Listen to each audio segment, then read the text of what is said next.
मित्रों, कल जो हमने बताया था राजा जन्मेजय के बारे में, किस तरह से वो एक कुतिया की भाषा को समझ जाते हैं। ये कोई इतना बड़ा विषय नहीं है। जो व्यक्ति जिन जानवरों के बीच में रहता है, अगर वो थोड़ा सा भी प्रयास उनकी भाषा को समझने की कोशिश करता है, उनके मनोभाव के दृष्टिकोण से, तो उनकी भावों को वो समझने में सक्षम हो जाता है। आज हम इससे आगे की बात करेंगे।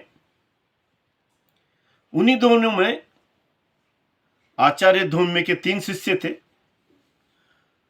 आज के युग के हिसाब से, आज के जमाने के हिसाब से, आज परिवर्तन के दौर के हिसाब से ये बात असंभव तो नजर आती है, लेकिन हमारे समय में, कुछ समय पहले, जो लोग गुरुकुल में पढ़े हुए हैं या जिन्होंने गुरुओं का आदर किया है, उन लोगों के लिए घटनाएं सत्य ही नजर आती हैं। धूम्य ऋषि के उस समय 3 शिष्य थे, आरुणि, उपमन्यु और वेद।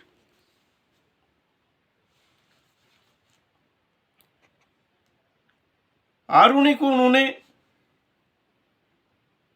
जो उनके शिष्य थे, खेत की मेड़ बांधने के लिए रात को भेजा, और जब वो वहां पर रात में पहुंचे तो पानी की वेगता की वजह से, तीव्रता की वजह से वो मेड़ बार बार टूट जाती। आखिर परेशान होकर के स्वयं वहां पर लेट गए, उस पानी को वो रोकने में सफल रहे।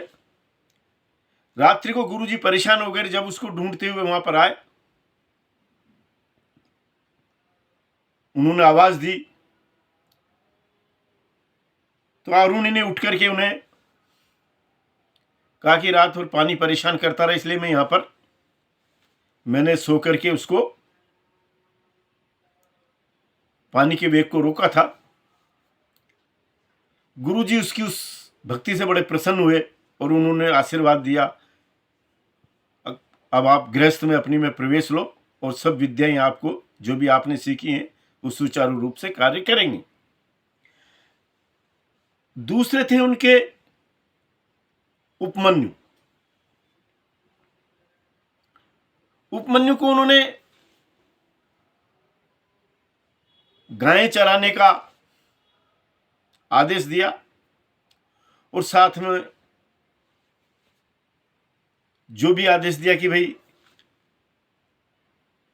खाने की उनकी व्यवस्था नहीं की, उनकी भोजन की व्यवस्था नहीं की, गायें तो चराने जाते थे वो। तो इस तरह से स्थितियों में फंसते हुए एक दिन उन्होंने ऐसे पत्ते खा लिए जिनसे वो अंधे हो गए, उपमन्यु,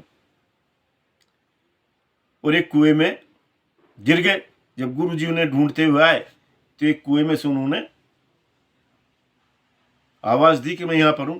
गुरु के प्रति उन्होंने अंधे होने के बावजूद भी कोई गुस्सा या वो नहीं दिखाया। ये यहां पर ये बात देखने वाली है।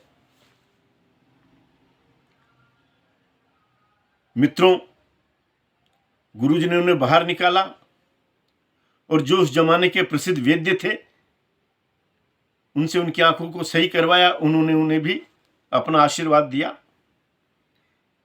तीसरे शिष्य उनके वेद थे। जब उन्होंने राजा जन्मेजय की पुरोहिती का कार्य संभाला,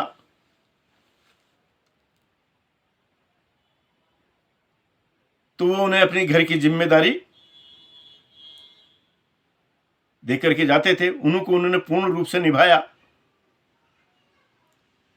और उन्होंने वेद को भी आशीर्वाद दिया कि आपकी सभी विद्याएं सुचारू रूप से आपकी गृहस्थ जिंदगी में कार्य करेंगी। मित्रों, मैं यहां पर कुछ बातें आपको बता देना चाहता हूं।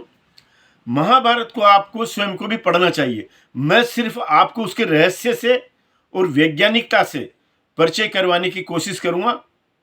जैसे कि आप पहले उसमें कुतिया के भावों के बारे में बात आई है।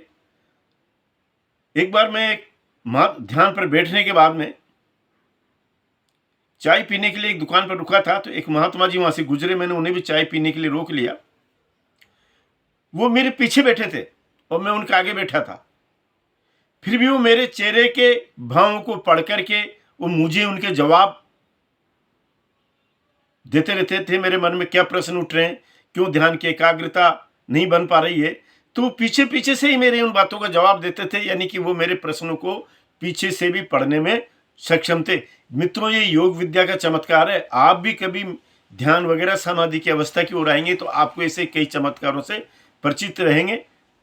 नमस्कार, आज इतना ही।